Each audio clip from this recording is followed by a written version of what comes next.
नमस्कार प्यारे हिंदुस्तान न्यूज 24/7 में आपका हार्दिक स्वागत है। रोहतक से बड़ी खबर आ रही है। पिछले 26 दिनों से बॉन्ड पॉलिसी को लेकर संघर्ष कर रहे पीजीआई विद्यार्थियों को आईएमए के राष्ट्रीय अध्यक्ष डॉक्टर सहजानंद प्रसाद सिंह समेत अन्य पदाधिकारियों ने धरना स्थल पर पहुंच किया समर्थन का ऐलान।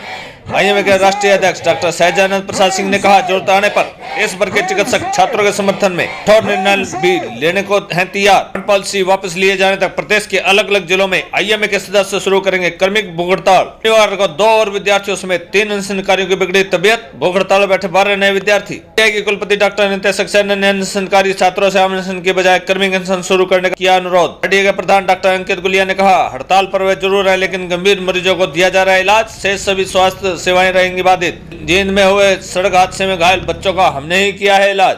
पॉलिसी के खिलाफ पीजीआई के निदेशक कार्यालय के बाहर एमबीबीएस विद्यार्थियों की हड़ताल जारी है। शनिवार को 2 और विद्यार्थियों समेत 3 अनशनकारियों की तबीयत बिगड़ गई। इसके बाद पिछले 48 घंटे से भूख हड़ताल में बैठे विद्यार्थियों का अनशन तोड़वाया गया। इसकी जगह 12 नए विद्यार्थियों ने 24 घंटे की भूख हड़ताल शुरू की। अब इसी क्रम में विद्यार्थी भूख हड़ताल पर रहेंगे। हड़ताल के बावजूद ओपीडी व आपातकालीन विभाग में का उपचार जारी रहा। वहीं देर शाम विद्यार्थियों व आरडीए के सदस्यों ने पीजीआई के निदेशक कार्यालय से डी पार्क तक रोष मार्च भी निकाला। पूर्व स्वास्थ्य विज्ञान विश्वविद्यालय के कुलपति डॉक्टर अनिता सक्सेना ने स्थल पर पहुंचे। यहाँ कुलपति ने विद्यार्थियों से लंबी भूख हड़ताल नहीं करने की अपील की। साथ ही रविवार को हरियाणा निवास से बातचीत के लिए बुलाए जाने का संदेश भी दिया। इसके लिए सुबह मुख्यालय के लिए बस रवाना होगी। इस बार दल में 15 से ज्यादा लोग नहीं जाएंगे।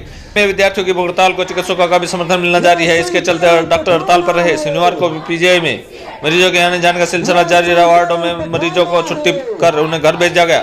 हड़ताल के चलते नए मरीज वार्डों में भर्ती नहीं किए गए। ओपीडी में भी मरीज पहुंचे। यहाँ सुबह 11 बजे तक करीब 500 मरीज इलाज के लिए आए। इनमें से ज्यादातर को बैरिंग वापस लौटना पड़ा। मरीजों को राहत पहुंचाने के लिए कुलपति की अपील व कुछ वरिष्ठ चिकित्सक ओपीडी पहुंचे। इनमें हड्डी रोग, मेडिसिन, प्रिलिमिनरी विभाग, बाल रोग विभाग मुख्य है। इन विभागों में से संबंधित मरीजों को यहां जांच व परामर्श दिया गया। स्थल पर कुलपति डॉक्टर अनिता सक्सेना, निदेशक doctor M S Lochab, registrar doctor M S doctor Ishwar Singh व अन्य अधिकारी पहुंचे। कुलपति ने अनशनकारी छात्रों से अनशन के बजाय कर्मिक अनशन शुरू करने का अनुरोध किया। इधर भूख हड़ताल में बैठे विद्यार्थियों में से शनिवार सुबह अनशनकारी छात्रा अंजलि की तबीयत बिगड़ गई। इसके चलते उन्हें पीजीआई में इमरजेंसी में दाखिल कराया गया है।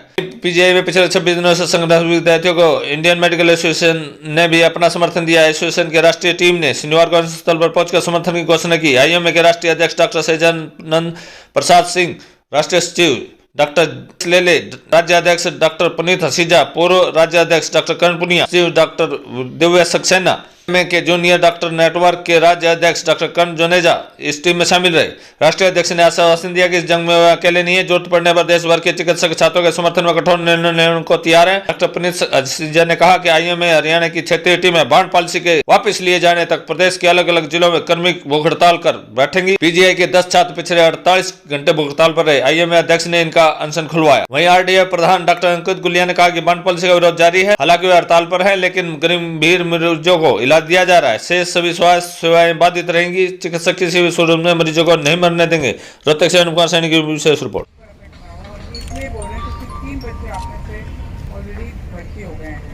तो आप लोग या तो अपनी भूख हड़ताल को वैसे मैं कहूँगी, रिक्वेस्ट करूँगी कि आप अपनी भूख हड़ताल मत करो। बातचीत चल रही है, आपका जो भी मसला है उस पर डिस्कशन हो रहा है। आपकी जो स्ट्राइक है वो चलाओ, उसको ऊपर मत बढ़ाओ मत। और फिर भी अगर आप भूख हड़ताल करना ही चाहते हो तो उसको प्लीज़ रिले के फॉर्म में करो, जिससे 8 घंटे, 10 घंटे, 12 घंटे के बाद एक दूसरा ग्रुप टेक ओवर कर ले। ये सिर्फ आप लोगों की हेल्थ के हिसाब से बोल रहे हैं। दूसरी बात यह कि आपको पता है रेजिडेंट डॉक्टर्स भी स्ट्राइक पर हैं। अभी तो वो आ गए हैं कुछ क्राइसिस के लिए, लेकिन आप लोगों के लिए अगर कोई इमरजेंसी होती है तो हमारे पास एक लिमिटेड स्टाफ है। आप समझ सकते हो कि हमारी क्या प्रॉब्लम है। तो आप लोग प्लीज़ ये सब ध्यान में रखते हुए अपनी भी हो रहे हैं। वही सब क्वेश्चंस इन्होंने कल पूछे हैं जिनका आंसर इनको मिलेगा। तो हो सकता है वो पॉलिसी जैसे आप समझते हो इतनी बुरी ना हो। ये भी हो सकता है वो एक आम जनता के पक्ष में हो। ये भी हो सकता है कि वो 7 साल की जगह कुछ उसके साल कम कर दिए जाए। सो बहुत सारी इश्यूज हैं जो discussion that is the amendment की बात आप कर रहे हैं। जो तो सारे प्रेजेंट में जो पॉलिसीज है उसके सारे हिंदुस्तान में बॉन्ड पॉलिसी सारे मेरे ख्याल कुछ स्टेट को छोड़ दीजिए, थोड़ी बहुत हर जगह तो थोड़ी बहुत होनी चाहिए। देखिए सरकार को अगर लोगों को सरकारी अस्पतालों में काम कराना है तो और क्या तरीका है? सब तो उठ के प्राइवेट में चले जाते हैं। हमने अपने 40 साल सरकार में निकाले हैं, क्यों निकाले? क्या प्राइवेट में जा नहीं सकते? एक भावना होनी चाहिए ना थोड़ी सेवा की। ठीक है, नहीं मानते आप लोग? Thank you doctor. मैम एक चीज़ और, एक बच्चों ने एग्जाम का बहिष्कार किया है, कुछ एग्जाम के लिए नहीं, एग्जाम अपने- कराएंगे, एग्जाम कराएंगे। तो उनको क्या समय मिलेगा? हाँ हाँ मिलेगा, कुछ हमारे पास एक्स्ट्रा टाइम होता है इसमें इनको पढ़ा देंगे। डॉक्टर साहब जब से आप आए हैं, थोड़ा मीडिया से दूरी बन गई हमारा है। एक PRO ऑफिस है, उसको आप कांटेक्ट करें। नहीं, आपसे भी जरूरी है बात। हम डायरेक्ट नहीं बात करेंगे। नहीं, जैसे मीडिया को बैन किया गया आपके बिना सूचना के। मुझे पता नहीं क्यों हमने मीडिया को बैन तो नहीं किया हुआ। नहीं, OPD में बैन है, बिल्कुल OPD में कोई नहीं नहीं जानता। घुसने देते। बाहर आप बात करो, बाहर आप बात करो, क्योंकि गलत खबर आ जाती है कई बार। मैम नहीं, तभी तो हम संपर्क करना चाहते तभी हैं, तो- PR डिपार्टमेंट संपर्क ही नहीं कर नहीं रहा है। PRO को हम बोल देंगे, PRO डिपार्टमेंट तो हमारा पूरा है। डिपार्टमेंट है बट संपर्क नहीं कर रहा है। PRO ही आपको वरुण डॉक्टर उमेश दोनों से बात करें सर। मैं 20 कॉल कर चुका हूँ, कोई रेस्पॉन्स कहीं से नहीं आ रहा है। SMS कर चुका हूँ, कोई रेस्पॉन्स नहीं आ रहा हम उनको बोल देंगे, हम उनको बोल देंगे कि बात करा देंगे। है। जी प्लीज। हम तो सर आप लोगों के साथ हैं, आप लोगों के उसी में फेवर में है, लेकिन कोई बात ही नहीं करता है सर। गैप नहीं रहना चाहिए मैम हमारा। गलत मिसरिप्रेजेंटेशन भी नहीं होना चाहिए। डॉक्टर साहब गलत क्या होता है? गलत तो हम जो वीडियो पे दिखाई देते वही तो देंगे ना। वो सही नहीं होता कई बार, वीडियो पे जैसे वो छोटी सी क्लिप होती है, उसके आगे पीछे बड़ी मैम इसीलिए ऐसा कब देखा आपने? बता देंगे आपको, अगर लड़ने के लिए नहीं है। नहीं लड़ने के लिए हमारा राइट है डॉक्टर साहब, आप इसको आप बैन ना आइए, करें। हम आपको चाय पिलाएंगे और आपको दिखाएंगे चाय कि तो- ऐसे वीडियो आ रहे हैं जो अगर सिर्फ उसको देखो तो लगता है बड़ा गलत है। Which one video? बता देंगे आपको, आपका जरूरी नहीं हो, किसी का भी हो सकता है, दिखा देंगे। लेकिन इस तरह से बैन करना पहले कभी बैन नहीं हुआ, OPD में भी बैन नहीं हुआ। आप मैं एम्स से आई हूँ, ठीक है? एम्स में अंदर प्रेस वाले कभी नहीं। मैडम नहीं, रोहतक डिपार्टमेंट बहुत अच्छा है। PRO डिपार्टमेंट ही आपसे डील करेगा। वहाँ का PR बहुत मजबूत है, यहाँ का वही हम बहुत बनाने की कोशिश कर रहे हैं। मैडम OT के अंदर नहीं जाते वैसे तो आप बता दो कहाँ अंदर जाती है? अंदर जब तक PRO परमिशन नहीं देता तब तक प्रेस वाला अंदर नहीं, रोहतक में पहले ऐसा नहीं था, OPD में जा रहे थे। मैं एम्स की बात करी क्योंकि मैं वहाँ से आई हूँ। सुनो वहाँ भी जाएंगे ना, इंडिया टुडे वालों ने, इंडिया टुडे वालों ने बाढ़ पॉलिसी को लेकर PGI के जो छात्र हैं पिछले 26 दिन से हड़ताल पर हैं, तो आपने RDA ने भी समर्थन दिया है और आप भी अनिश्चितकालीन हड़ताल पर चले गए हैं।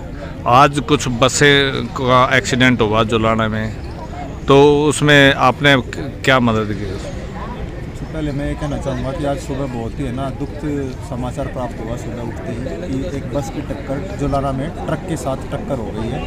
तो जैसे ही पता लगा कि उसमें 50 से 60 के बीच में सवारियां थी और घायल हुई हैं और कुछ को गंभीर चोट आई है। जैसे ही सूचना मिली तो हमने जो है ना इसमें संवेदना व्यक्त की और तुरंत जो इमरजेंसी जो ट्रॉमा सेंटर है उसकी सर्विसेज जो रेजिडेंट्स की साइड से जो हड़ताल थी उसको दोबारा सुचारू रूप से जो है ना हमने चालू कर दिया एक इंसानियत के नाते कि जो डॉक्टर्स का जो हमेशा काम रहता है तत्पर मरीज की सेवा के लिए हमेशा तत्पर रहना, और हमने एक इंसानियत के नाते आज जो है ट्रॉमा सेंटर की जो है सेवाएं पूर्ण तरीके से तत्पर चालू कर दी। ये मतलब कंटिन्यू चलेंगे ट्रामा सेंटर की? ट्रॉमा सेंटर की अगर ऐसे मास कैजुअलिटी होगी तो ये हम सर्विसेज देंगे, वरना बंद रहेंगे। हमारी स्ट्राइक चल रही है।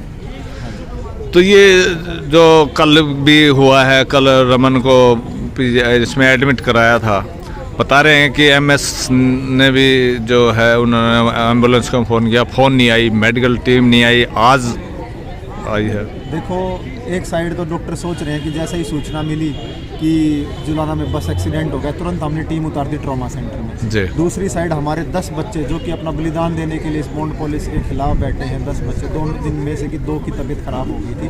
सबसे पहले हमारा छात्र है रमन, उसकी तबीयत खराब हो गई, तो यहाँ से एम्बुलेंस के लिए सेवा के लिए बुलाया गया, तो उसमें थोड़ा सा देरी का हुआ जो कि हमें जो है ना बहुत ही महसूस हुआ कि प्रशासन की साइड से इसमें कोई मदद नहीं मिलती। और फिर भी जो है उसके बाद उसको एडमिट कराया गया जो कि तबीयत उसमें शुगर की कमी थी, साथ में पेट में दर्द था, सिर दर्द था, उल्टी थी और जो है बेहोशी की हालत में वो बच्चा जा रहा था, लेकिन फिर भी उसको एडमिट करा के उसको जो है ना प्राथमिक उपचार दिया। मेडिकल टीम भी नहीं आई और एम्बुलेंस भी नहीं आई, आधा घंटा तक भी बाद में। देखो आपको पता है कि प्रशासन का क्या रुख है, ठीक है ना, जैसे सरकार का रुख है वैसा सही प्रशासन का रुख है, ठीक है ना, उस रुख से हम बिल्कुल है ना उसकी कड़ी निंदा करते हैं। कम से कम जो बच्चे यहाँ बैठे हैं अपना बलिदान देने के लिए इस पॉलिसी के खिलाफ बैठे हैं, कम से कम उनका तो संज्ञान लिया जाए। जो आपकी बातचीत चल रही है सरकार से, कल बातचीत हुई थी, कल फिर होनी है, तो उसमें क्या स्थिति है सरकार की और क्या पोजीशन? कल वार्ता चली जो कि 3 से 4 घंटे के बीच में चंडीगढ़ जो है हरियाणा निवास में हमारी वार्ता चली, जिसमें कि हमारे DMR के ऑफिशियल ACS और प्रिंसिपल सेक्रेटरी मौजूद थे। वार्ता 3 से 4 घंटे चली, लेकिन वो निर्णायक मोड़ पे नहीं पहुंच चुकी। उन्होंने पहले हमें जो है जो बॉन्ड पॉलिसी है उसका पहले हमें जस्टिफिकेशन देने की कोशिश की और फिर हमने अपनी मांगें रखी, लेकिन अंत में जो है किसी निर्णायक मोड़ पे नहीं पहुंची। तो फिर उन्हें हमें जो है ना संडे को, कल इतवार को हमें दोबारा बुलाया है। किस टाइम बुलाया है, क्या है, ये अभी हमें इतला नहीं है, पर एक संदेश दिया गया है कि आपको आपके जो है ना संडे को मुलाकात हो सकती है। तो यहाँ VC मैम भी आई थी कि उन्होंने कहा कि भाई जो आपके स्ट्राइक है उसको आप कर्मिक भूख हड़ताल में बदल दें, तो क्या स्थिति है उसकी पता है? बदल दे एक VC होने के नाते उनका भी दायित्व बनता है कि वो अपने बच्चों के बीच में आके उनके बीच में आके जो है ना अपने विचार रखें। बट लेकिन जो सरकार जो है ना एक गला घोटने का काम कर रही है ना, तो छात्रों को ये पता है कि अगर हमारा बलिदान चला जाए, बलिदान दे दे, लेकिन इस बॉन्ड पॉलिसी वापस हो जाए, तो उनकी जो मंशा है, जो उनके इरादे बड़े हैं ना, वो उनके अपने बलिदान से ज़्यादा बड़े हैं। इसलिए जो छात्र हैं वो भूख हड़ताल पर बैठे हैं। तो आगे स्ट्राइक चलती रहेगी? अभी देखो, गवर्नमेंट हमसे अभी सहमति बना ले, जिन बिंदुओं पे हमें सहमति चाहिए हम तुरंत, अब मैं कह रहा हूँ तुरंत प्रभाव से हम जो है ना दोबारा सुचारू रूप से सेवाएं चालू कर देंगे। नहीं, चारों मेडिकल कॉलेजों में स्ट्राइक चलती है, मरीज परेशान है, लेकिन सरकार परेशान नहीं है, बच्चे भी परेशान हैं। सरकार जो है ना वो, मुझे लग रहा है कि देखो सरकार हमारी चुनी हुई है, हमने सरकार को बिठाया है वहाँ, सरकार में भी हमारे ही लोग हैं, तो उनसे कहता हूँ कि थोड़ा सा जो है ना अपना एक इंसानियत का रूप दिखाएं, अपने बच्चों के बीच में आके हमसे बात करें और हमारी मांगे मांग लें, क्योंकि हम नहीं चाहते कि ये गतिरोध बना रहे, हम इस गतिरोध को जल्द से जल्द खत्म करना चाहते हैं। एक निजी संस्थान, एक स्टेट में निजी मेडिकल कॉलेज है, उन्होंने तनख्वाह अपनी वो बढ़ाई थी, फीस, तो उसको लेकर सरकार ने भी समर्थन दे दिया था, सरकार ने भी मंजूर कर दिया था, लेकिन सुप्रीम कोर्ट ने यह कहकर खारिज कर दिया कि शिक्षा व्यापार नहीं है। देखो, आज 26 नवंबर है, आज के दिन इस अपने भारत का संविधान लिखा गया था, जो कि 26 जनवरी को लागू हुआ था, तो आज एक संविधान दिवस भी है। तो हम सरकार से ये गुजारिश करना चाहेंगे कि संविधान के साथ जो है ना खिलवाड़ ना करें। जो शिक्षा का अधिकार है वो एक गरीब बच्चे को अधिकार है, वो हर वर्ग के बच्चे को अधिकार है शिक्षा का। तो सरकार से जो है ना हाथ जोड़कर विनती है कि शिक्षा के अधिकार को है ना एक गरीब बच्चे से ना छीने।